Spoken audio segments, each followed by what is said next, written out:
Hello guys, how are you? I hope you all are doing well and staying safe. Previous video में हमने discuss किया था double displacement reaction. अब हम double displacement reaction के अंदर ही पढ़ेंगे प्रेसिपिटेशन रिएक्शन कि डबल डिस्प्लेसमेंट रिएक्शन का ही पार्ट है कौन सी reaction precipitation reaction is a part of double displacement reaction.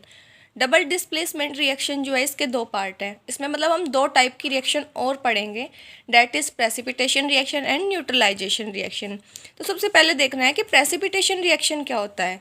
तो प्रेसिपिटेशन रिएक्शन के अंदर देखो एक word that is precipitate means जो फॉर्मेशन करे किसकी प्रेसिपिटेट की, वो क्या होती है प्रेसिपिटेशन रिएक्शन कि ऐसी रिएक्शन कि एक्वस जो है एक्वस सॉल्यूशन जो है of two salts are mixed together. Precipitation reaction के अंदर हम सिर्फ एक्वस सॉल्यूशन ही लेते हैं, मतलब कि जैसे रिएक्शन तो करानी होगी तो रिएक्शन कराने के लिए देखो AB और CD हमें दो ऐसे एलिमेंट चाहिए या दो ऐसे कंपाउंड चाहिए मेनली, तो दो ऐसे कंपाउंड चाहिए। तो इसके अंदर मेनली जो प्रेसिपिटेशन रिएक्शन है उसमें जो हम कंपाउंड लेंगे वो एक्वस होने चाहिए नेचर के अंदर, मीन्स एक्वस का ही लेंगे, दोनों ही एक्वस है। तो अगर दो सॉल्ट लिया है हमने वो एक्वस होनी चाहिए और उन दोनों को मिक्स करें तो वो क्या बनाते हैं प्रेसिपिटेट बनाते हैं। और प्रेसिपिटेट क्यों बनाएंगे क्योंकि एक्सचेंज ऑफ अनायन एंड कटायन। और डबल डिस्प्लेसमेंट में भी हमने क्या पढ़ा था कि एक्सचेंज होता है किसका अनायन और कटायन का, दो डिफरेंट मॉलिक्यूल्स जो है अनायन और कटायन वो चेंज होते हैं, अपनी पोजीशन को चेंज करते हैं। तो सेम यहाँ पर प्रेसिपिटेशन रिएक्शन के अंदर एक्वस का यूज़ होगा और एक्वस सॉल्यूशन जो है वो क्या बनाएंगे मिक्स होकर दो सॉल्ट बनेगा। और जो प्रेसिपिटेट की फॉर्म में जो देखा है कभी कोई रिएक्शन करे तो जो सॉल्ट होता है वो नीचे बैठ जाता है प्रेसिपिटेट की फॉर्म में। तो वो कैसे, क्योंकि म्यूचुअल एक्सचेंज हो रहा है आयंस का। आयंस क्या है यहाँ पर, आयंस वर्ड मीन्स होता है cation and अनायन between the two salt, दो सॉल्ट के बीच में एक्सचेंज हो रहा है, उसको हम बोलते हैं प्रेसिपिटेशन रिएक्शन। यहाँ पर दे रखा है AgNO3 और NaCl, दोनों ही किस में दे रखे हैं एक्वस के अंदर दे रखे हैं। तो देखो AgCl बना मतलब सिल्वर क्लोराइड बना और NaNO3 बना। तो यहाँ पर देखो एक्वस और एक्वस दो बने, दोनों ही जो हमने लिए कंपाउंड वो कैसे लिए एक्वस इन नेचर, तो इनका नेचर कैसा हुआ एक्वस नेचर के अंदर। अब आता है हमारे पास प्रेसिपिटेट जो बना वो कैसा था insoluble product formed by a reaction. जो चीज़ नीचे बैठ जाती है तो नीचे कौन सी चीज़ बैठेगी जो सॉल्युबल नहीं होगी। तो प्रेसिपिटेट क्या होता है इनसॉल्युबल प्रोडक्ट होता है जो कि रिएक्शन के अंदर फॉर्म होता है, डेट इज कॉल्ड प्रेसिपिटेट। अब आती है दूसरी हमारे पास न्यूट्रलाइजेशन रिएक्शन। तो न्यूट्रलाइजेशन रिएक्शन क्या होती है the reaction of N acid and base, कि किसकी रिएक्शन होती है न्यूट्रलाइजेशन। तो न्यूट्रलाइजेशन न्यूट्रल वर्ड, न्यूट्रल का मतलब क्या होता है, न्यूट्रल का मतलब होता है कोई चीज़ बिल्कुल न्यूट्रल हो, उसके ऊपर कोई भी चार्ज ना हो, हर तरीके से फ्री हो, न्यूट्रल मतलब ये होता है।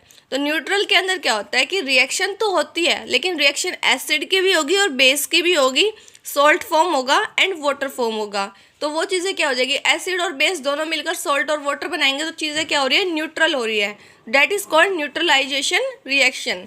कि जिसके अंदर हम एसिड को भी रिएक्ट करें बेस भी रिएक्ट करें और दोनों मिलकर हमें क्या दे सॉल्ट एंड वाटर दे, उसे हम बोलेंगे न्यूट्रलाइजेशन रिएक्शन।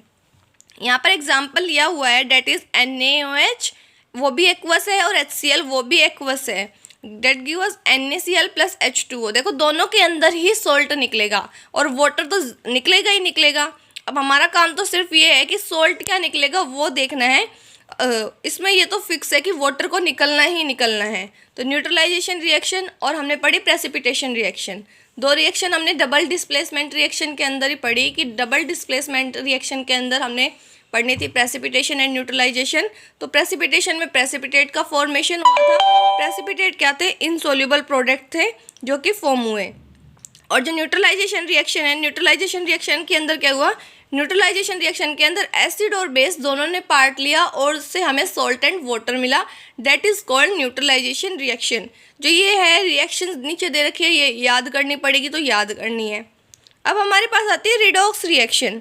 रिडॉक्स रिएक्शन क्या होती है, रिडॉक्स रिएक्शन का मतलब होता है कि इसके अंदर ऑक्सीडेशन और रिडक्शन साथ साथ होगा, मीन्स अगर कोई चीज़ ऑक्सीडाइज हो रही है तो वो साथ साथ ही क्या होगी रिड्यूस होगी, उसका रिडक्शन होगा, date is called redox reaction. जैसे एग्जांपल में दे रखा है कि H2O तो उसने हमें H2 + O2 दिया है, नीचे है Cu कॉपर ऑक्साइड प्लस में हाइड्रोजन है, तो उसने कॉपर और H2O दिया है।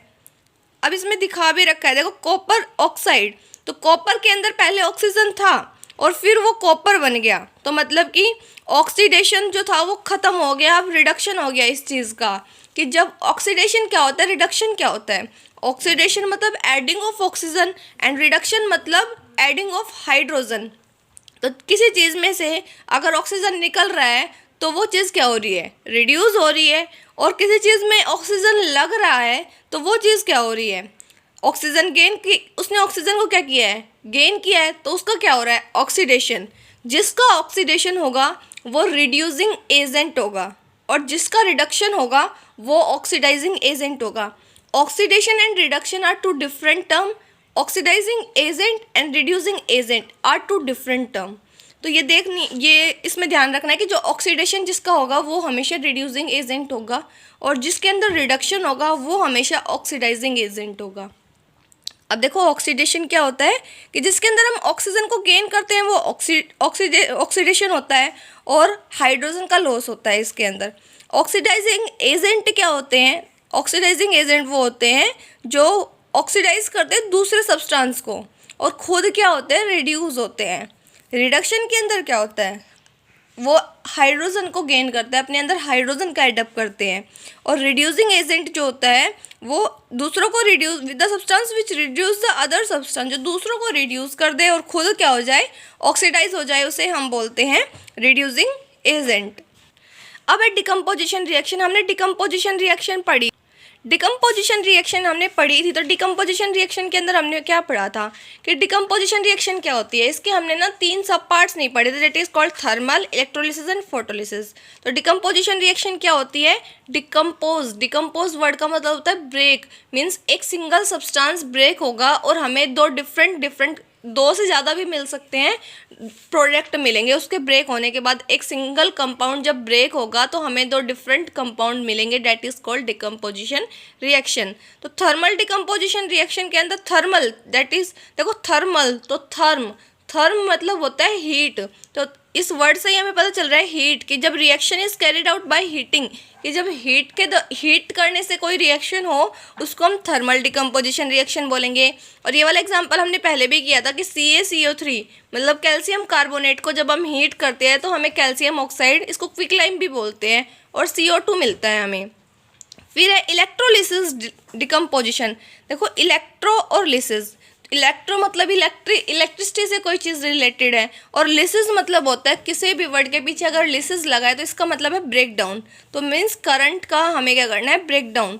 तो मतलब इलेक्ट्रोलिसिस डिकम्पोजिशन, तो इलेक्ट्रिक करंट अगर हम किसी में से पास करेंगे तो रिएक्शन होगी, करंट अगर हम पास करेंगे तो रिएक्शन होगी। तो अगर हमने वाटर में से करंट पास किया तो उससे हमें 2 गैसेस मिलती है, that is hydrogen and oxygen gases. फिर है फोटोलिसिस। देखो फोटो और लिसिस, फोटो का मतलब क्या होता है, फोटो मीन्स होती है सनलाइट मेनली, क्योंकि सन से ही हमें जो ये फोटोसिंथेसिस वगैरह हम पढ़ते हैं ये सब चीज़ें कहाँ से रिलेटेड है, सन से ही रिलेटेड है। तो सनलाइट के प्रेजेंस में, तो सनलाइट मतलब लाइट की प्रेजेंस में अगर कोई रिएक्शन कैरिड आउट हो रही है that is called photolysis reaction. इसके अंदर जो एग्जाम्पल दिया है उसके कलर्स लिखे हैं, तो वो कलर्स भी याद कर लेना क्योंकि पूछे जा सकते हैं पेपर के अंदर कि इसका कलर पहले ऐसा था, AgCl का कलर वाइट था, जब हमने उसको सनलाइट की प्रेजेंस में रखा तो उसका कलर चेंज क्यों हो गया, या फिर उसका कलर चेंज हुआ तो उसका कलर क्या हो गया। तो Ag का ग्रेइश वाइट हो जाएगा और Cl2 का येलोइश ब्राउन कलर हो जाएगा। अब एक क्वेश्चन आता है कि फोटोग्राफी के अंदर, ब्लैक एंड वाइट फोटोग्राफी के अंदर कौन सी रिएक्शन होती है। तो AgBr जो है, सिल्वर ब्रोमाइड जो है, उसको अगर हम लाइट की प्रेजेंस में अगर उस रिएक्शन को कराएं तो हमें AgBr2 मिलता है। तो AgBr का कलर जो होता है वो पेल येलो होता है, और AgBr2 जो हमें मिलता है Ag+Br2 उससे हमें मिलता है ग्रेइश वाइट और ब्राउन कलर मिलता है, रेड और ब्राउन मतलब रेडिश और थोड़ा ब्राउन कलर मिलता है। ये कब मिलता है हमें, जब वाइट फोटोग्राफी के अंदर, मतलब ये रिएक्शन का यूज़ हम ब्लैक एंड वाइट फोटोग्राफी के अंदर करते हैं, लेकिन मेनली जो ये रिएक्शन है ये कहाँ पर किसके प्रेजेंस में होगी, लाइट के प्रेजेंस में होगी। तो इस वाली रिएक्शन को हम फोटोलिसिस के अंदर भी लिख सकते हैं कि फोटोलिसिस डिकम्पोजिशन के अंदर भी इन्वॉल्व हो सकती है, क्योंकि ये लाइट की प्रेजेंस में हो रही है इसीलिए। अब हमें दो टाइप की रिएक्शन और पढ़नी है, that is exothermic and endothermic. What is exo? Exo का मतलब क्या होता है? जब एक्सो मतलब होता है आउट, कि कोई चीज़ जो है वो बाहर जाए, तो मीन्स हीट क्या होगी, इसमें रिलीज होगी रिएक्शन के दौरान, अंदर नहीं आएगी। मीन्स हीट को हम कंज्यूम नहीं करेंगे, हीट को हम क्या करेंगे, रिलीज करेंगे। दैट इज वर्ड मतलब होता है एक्सो, मतलब क्या होता है, आउट होता है। तो heat is release during the reaction, reaction के दौरान जो हीट है वो रिलीज होगी। इसमें दो एग्जाम्पल दे रखे हैं, एक तो बर्निंग ऑफ नेचुरल गैस। तो नेचुरल गैस में यहाँ पर मीथेन प्लस ऑक्सीजन दे रखा है, तो इससे हमारे पास क्या क्या निकल रहा है, कार्बन डाइऑक्साइड, वाटर, और हीट क्या हो रही है, निकल रही है बाहर। इसको हम ऊपर एक एरो से भी डिनोट कर सकते हैं, इस टाइप की एरो से भी दिखा सकते हैं कि हीट क्या हो रही है, बाहर निकल रही है। रेस्पिरेशन के दौरान भी ये रिएक्शन का यूज़ होता है। तो एक्सोथर्मिक रिएक्शन का और एंडोथर्मिक, एंडो मतलब होता है इन और एक्सो मतलब होता है आउट। तो जब हीट रिलीज हुई तो एक्सोथर्मिक, और हीट रिलीज ना होकर हमने एब्जॉर्ब की तो वो क्या हो गया हमारा एंडोथर्मिक रिएक्शन। जब हम हीट एब्जॉर्ब करते हैं रिएक्शन के दौरान, उसे क्या बोलते हैं हम, एंडोथर्मिक रिएक्शन। इसमें कैल्शियम कार्बोनेट का एग्जांपल दे रखा है। कैल्शियम कार्बोनेट को हम लाइमस्टोन भी बोलते हैं और CaO को हम क्विकलाइम भी बोलते हैं। तो इसमें एंडोथर्मिक के अंदर ये वाला एग्जांपल दे रखा है, तो ये याद रखना है। और एक्सो के अंदर burning of natural gas, respiration, और भी बहुत से एग्जाम्पल बुक्स में है, तो वो देख लेना। अब हमारे पास आता है next topic, that is effect of oxidation in our everyday life. देखो इफेक्ट ऑफ ऑक्सीडेशन, तो हमारे दिमाग में आना चाहिए व्हाट इज ऑक्सीडेशन। अभी हमने पढ़ा ऑक्सीडेशन क्या था, adding of oxygen and removal of hydrogen is called oxidation reaction. तो ऑक्सीडेशन, इसने बोला है कि कोई चीज़ ऑक्सीडाइज हो रही है, उसका ऑक्सीडेशन हो रहा है, तो उससे हमारी लाइफ पर क्या इफेक्ट पड़ रहा है। तो इसमें सबसे पहले हम कोरोजन पढ़ते हैं। कोरोजन क्या होता है, कोरोजन का मतलब होता है कि किसी भी मेटल पर स्लोली अगर कोई मेटल जो है वो इटन किया जाता है, मतलब उसका जो इफेक्ट है, मतलब इन्वायरमेंट का इफेक्ट किस पर पड़े, उस मेटल पर पड़े, तो वो कोरोजन होता है। The phenomena due to which metals are slowly eaten by the reaction of air, water and chemical present in the atmosphere.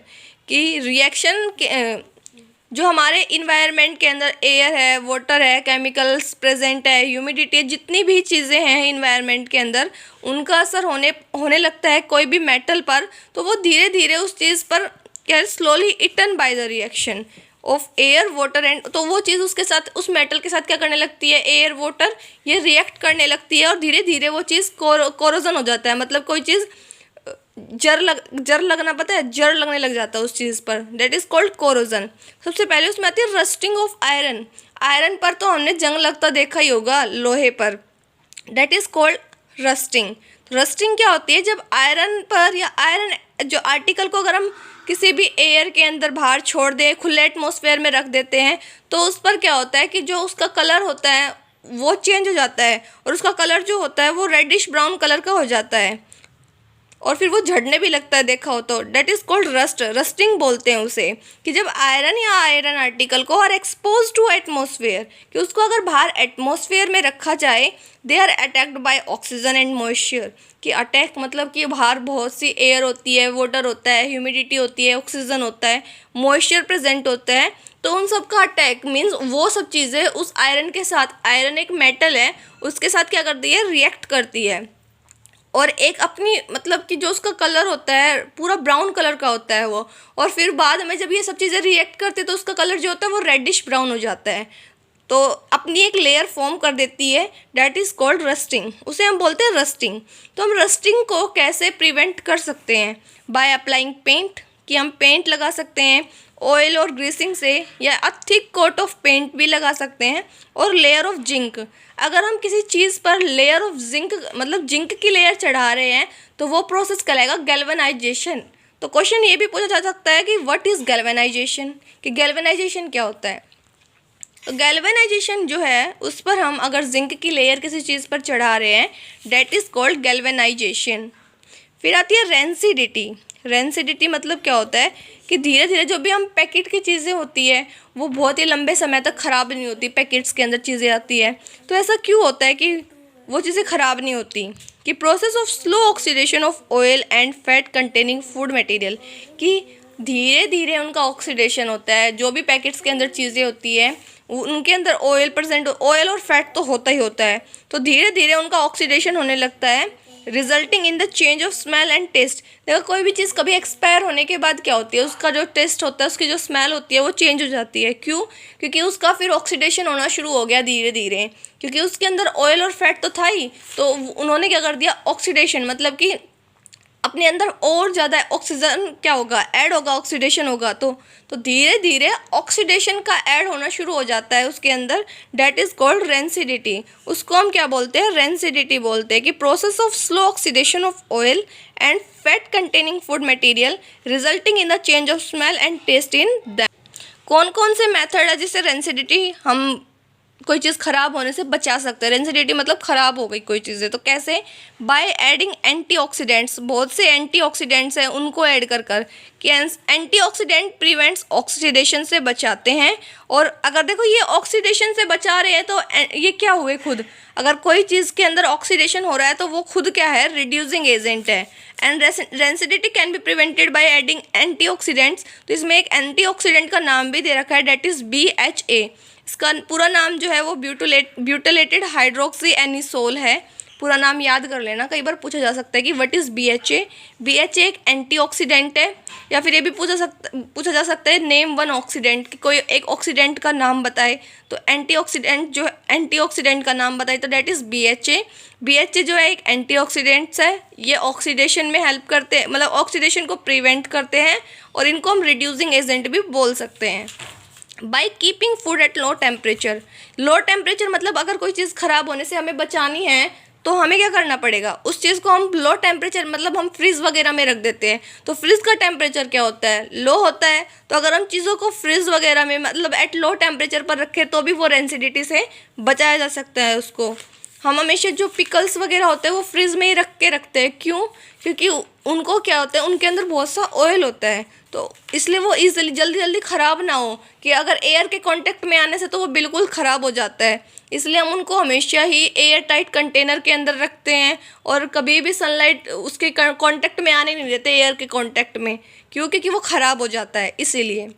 By keeping food away from light, कि हम लाइट से भी हमें दूर रखना चाहिए पिकल वगैरह को। हर मतलब बहुत सी चीज़ें ऐसी होती है जो हम अगर धूप में रखें तो वो ख़राब हो जाती है।